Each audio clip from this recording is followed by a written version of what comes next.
মধ্যপ্রাচ্যের আকাশে আবারও যুদ্ধের কালো মেঘ জমতে শুরু করেছে, আর এই উত্তেজনার কেন্দ্রবিন্দু এখন এক গুরুত্বপূর্ণ জলপথ, হরমুজ প্রণালী।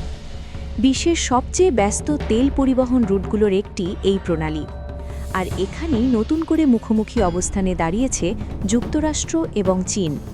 সম্প্রতি যুক্তরাষ্ট্র ঘোষণা দিয়েছে তারা হরমুজ প্রণালীতে কঠোর নজরদারি ও কার্যত নৌ অবরোধ চালু করেছে।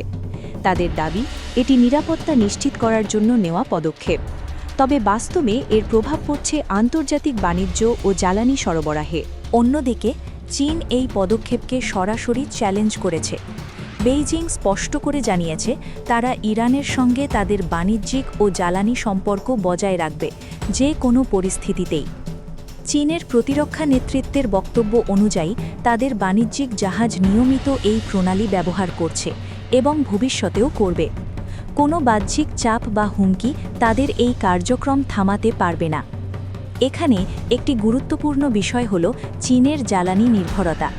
তাদের আমদানিকৃত তেলের বড় একটি অংশ এবং উল্লেখযোগ্য পরিমাণ গ্যাস আসে এই হরমুজ প্রণালী দিয়েই। ফলে এই রুট বন্ধ হয়ে গেলে চীনের অর্থনীতিতে বড় ধরনের চাপ তৈরি হতে পারে। এই পরিস্থিতিতে চীন শুধু কূটনৈতিক অবস্থানই নেয়নি, বরং ইরানের পাশে দাঁড়ানোর বার্তাও দিয়েছে।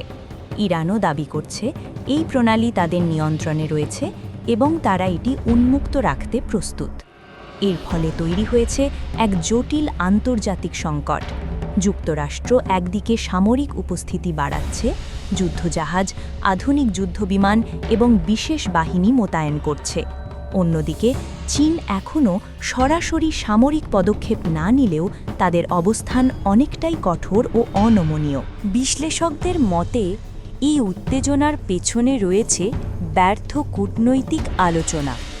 সাম্প্রতিক আলোচনায় কোনো সমাধান না আসায় এখন উভয় পক্ষই চাপ প্রয়োগের পথে হাঁটছে। সব মিলিয়ে পরিস্থিতি এখন এমন এক পর্যায়ে পৌঁছেছে যেখানে একটি ছোট ভুল সিদ্ধান্তও বড় ধরনের সংঘর্ষের দিকে নিয়ে যেতে পারে।